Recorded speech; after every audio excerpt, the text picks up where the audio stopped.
What's up, guys? How you guys doing today? Hope everyone is doing fantastic. As you can see, I'm doing wonderful today. Happy Saturday, ladies and gentlemen.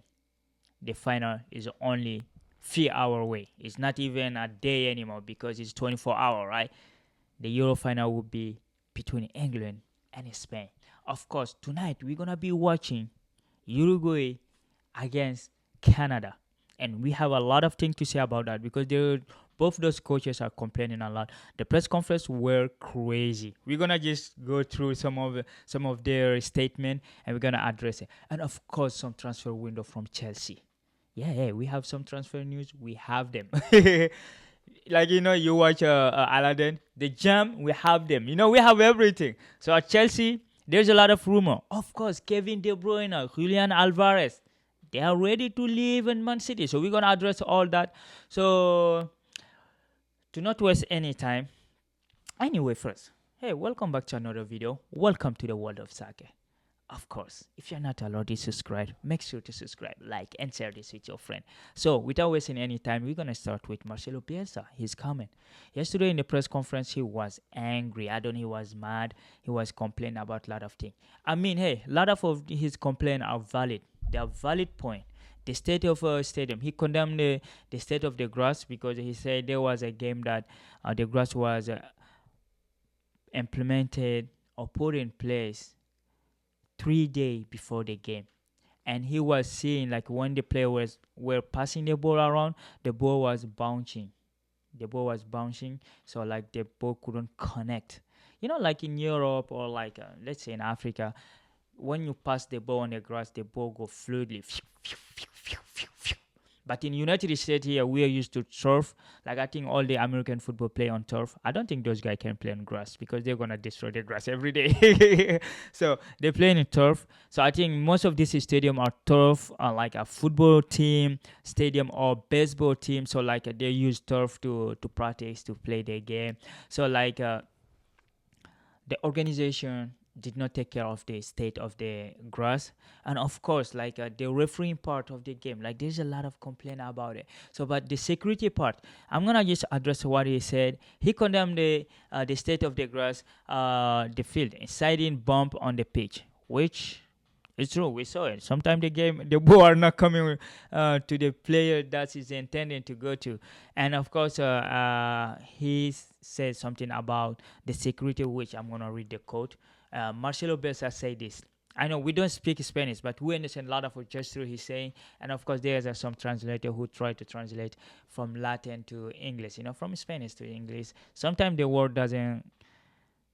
I mean, you understand. If you play soccer, you understand everybody, whatever language, whatever accent, right? We understand them. So it's not like, oh, your accent is bad. No, we don't care. Messi doesn't speak English well. Ronaldo doesn't. So we don't care. Like the best player in the world are not English speaking player. So like whoever dare to criticize people of their English, you should travel a little bit, right? So people like us trying our best, we just communicate. You understand what I'm saying? That is the intention, right? So let's start what Marcelo Bielsa was saying. This is the translator. Quote, he said, there was no prevention nor an escape route. They failed. How can you not defend your mother, your wife, your baby?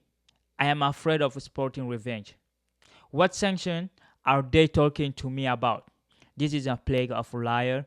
The sanction has to be for those who forced the player into this situation. Yeah, because I think this is a valid point, because the CONMEBOL are trying to sanction the Uruguayan player for defending their family, which is crazy. Like, how can they know their family are behind the coaching staff bench? They see like some drunk player trying, Colombian fan trying to start and instigate a fight against their family. Of course they're going to stand for their family because the security wasn't there, and about that, the security, the United States is in charge of securing the stadium from outside. We secure the stadium we provide the police force, the National Guard, so the game goes smoothly, right? Inside the stadium is a CONMEBOL responsibility. They are the one who have to hire civilian stewards that will monitor the line between the fan and the player, and between the crazy fan that run into the pitch to go take picture. That is a CONMEBOL responsibility. So like when I heard them, they criticize the security. I said, well, no, they are the organizer. Like they're organizing. It may be playing in the United States, but they are in charge of how this game will be played. The rule and the regulation, all that is on CONMEBOL, like how the game is playing. They choose the worker inside. They give the work. I mean, the US give the work permit, but like the people who organize the setting, the stage, are all CONMEBOL responsibility, not the United States. And of course, there is a crazy thing going around that Shakira going to have 45 minutes of halftime show. Bro, please don't do that. That would be a troll to the US, because we know in 90-minute soccer game, in 45 minutes, they are given 15 minutes so the coach can yell at the player, right? Yeah, I know, because the coach just used that moment to replace their plays, to reposition the tactic, to change their tactic, and to yell at the people who deserve to be yelled at, and to praise the people who deserve to be praised. So like accordingly, 15 minutes is enough to do that, right? So they want to give this lady 45 minutes. We don't care who it is. It's not 2003 anymore. It's not 2010.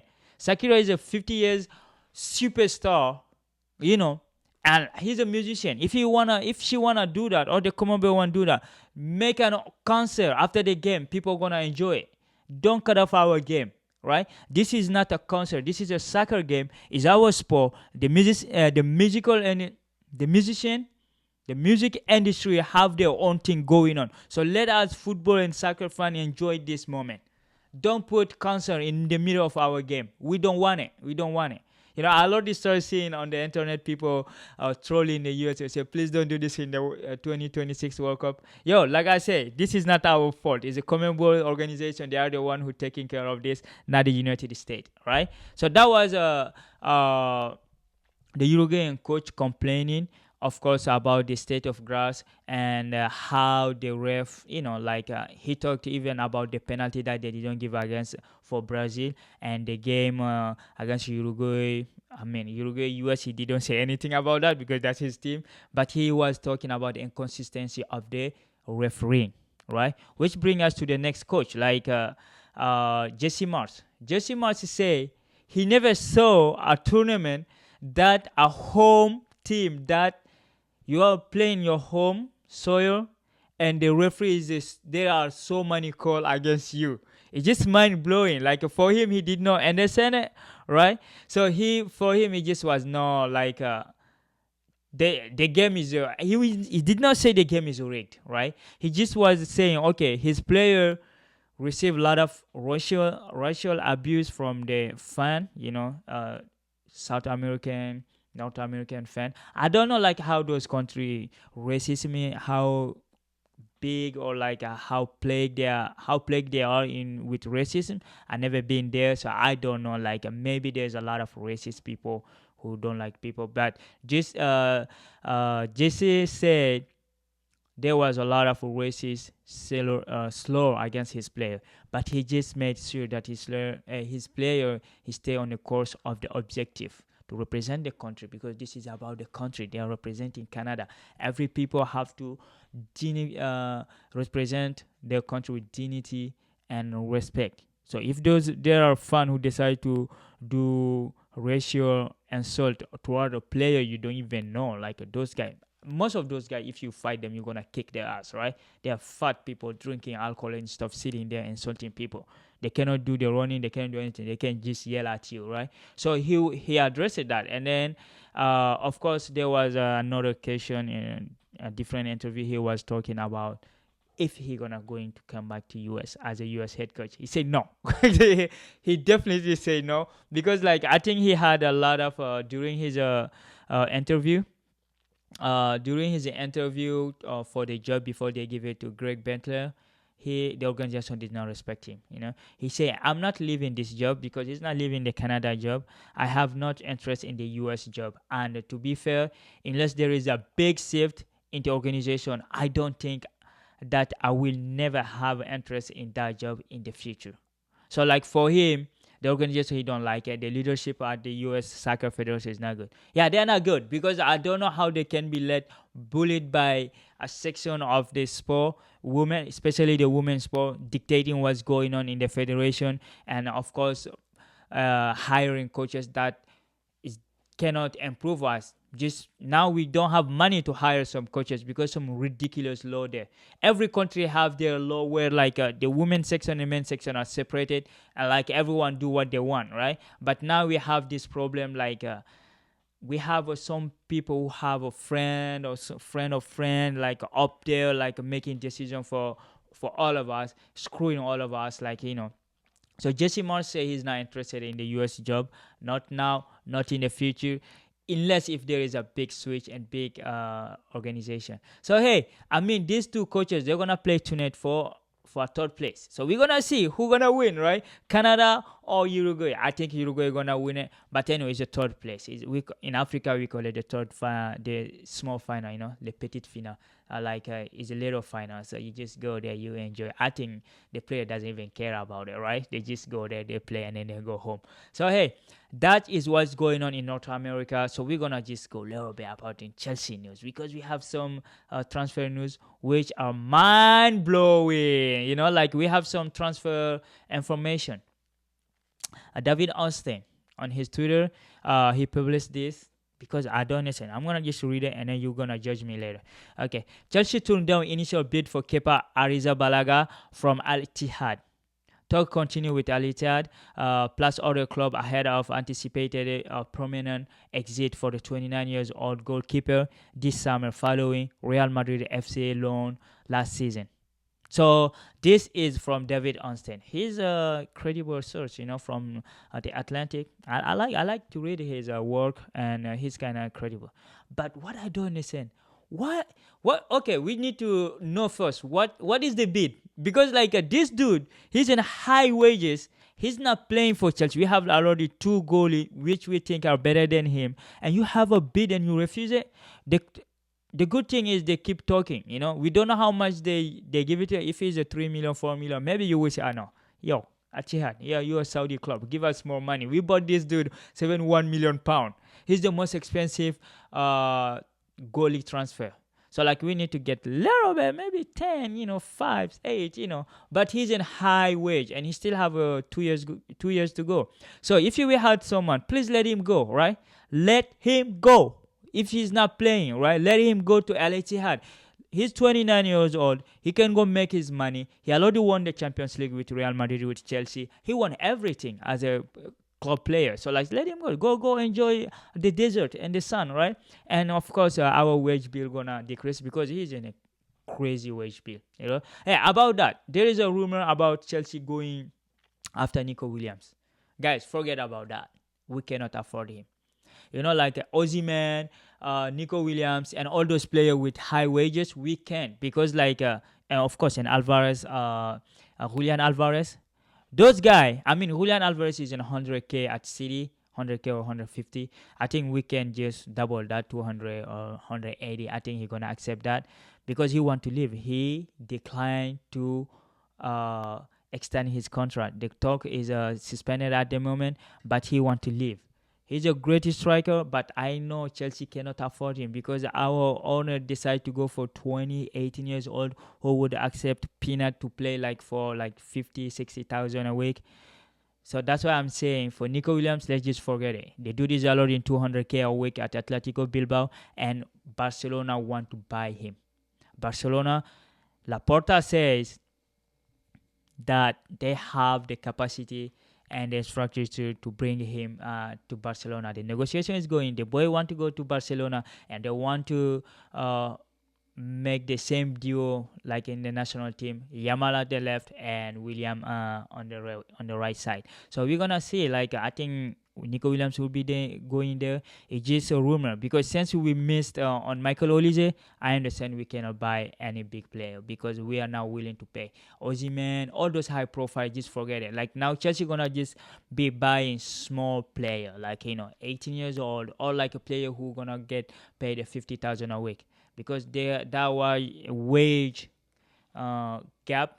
The salary cap they have in there, I mean, you're gonna just destroy us in the long run. But we will see. We will see. Like is the policy they're gonna try to implementing it. We will see if it's gonna work or not. But for high profile, forget about Julian Alvarez. We cannot get him. We cannot pay him. Forget about Nico Williams. Forget about Osimhen. Forget about all those players.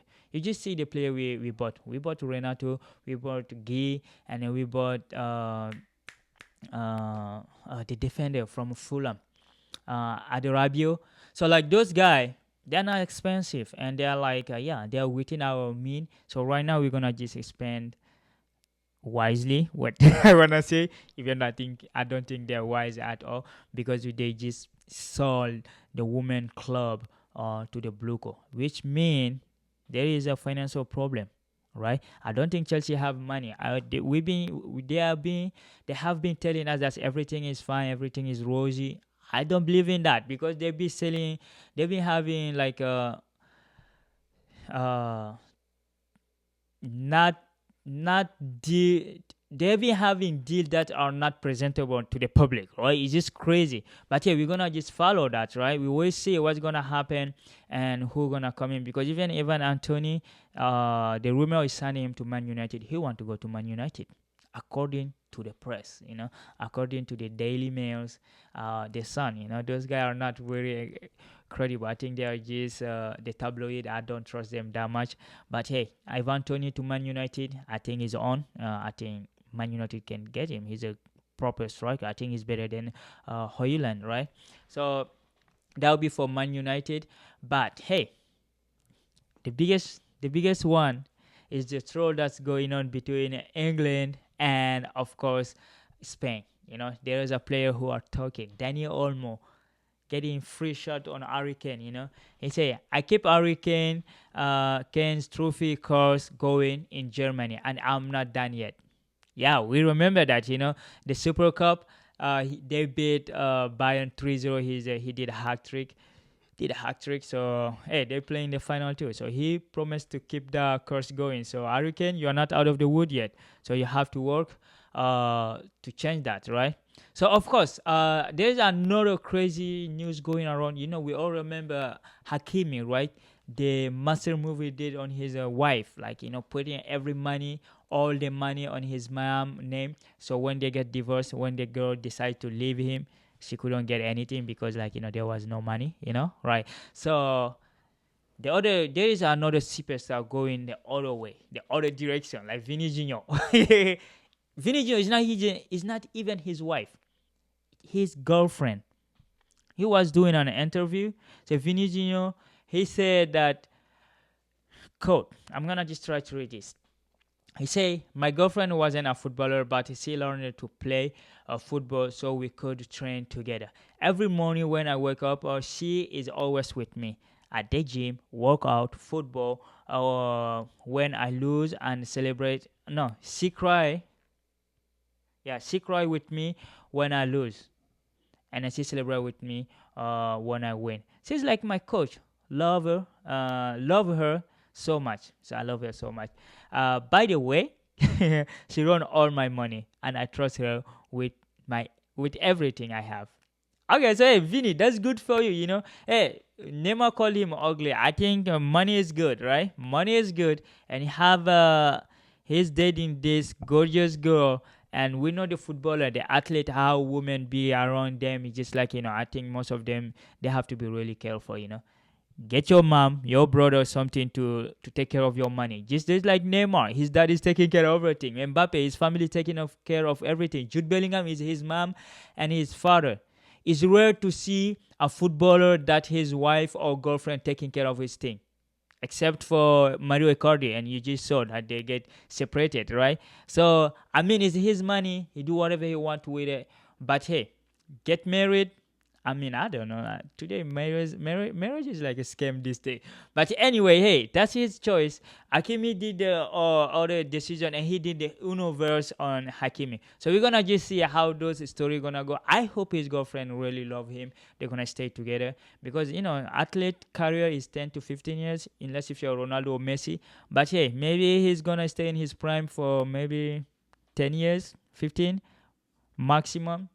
So let's hope he manages his money really good. You don't want to be like a Bobby Charlton, having Ballon d'Or. You have to sell your Ballon d'Or to go buy stuff. You don't want to be some of the Brazilian players like who are struggling after their career, right? So make sure to take care of your money. That's is valuable to everybody. It's not only for footballer. Like every man, every woman, take care of your mental health, take care of your wealth, and don't just put anyone to take care of your stuff while you can't do it yourself, right? So hey guys, I know this has been long video, but hey, it's Saturday. Let's enjoy Saturday. So anyway, thank you for watching. Hey, let's be there. We're gonna be there to watch Canada, Uruguay, and we'll see if Jesse Marsch gonna win or like Bielsa gonna win. I mean, both those coaches are complaining, but we don't know what's gonna happen, right? And of course, tomorrow we will be there for the Copa America final, 8 p.m. Eastern time, Argentina, Colombia, and before that, 3 p.m. England against Spain. So I hope the football is coming home this time. So you guys take care and have a wonderful weekend. Yeah, see you tomorrow. Bye.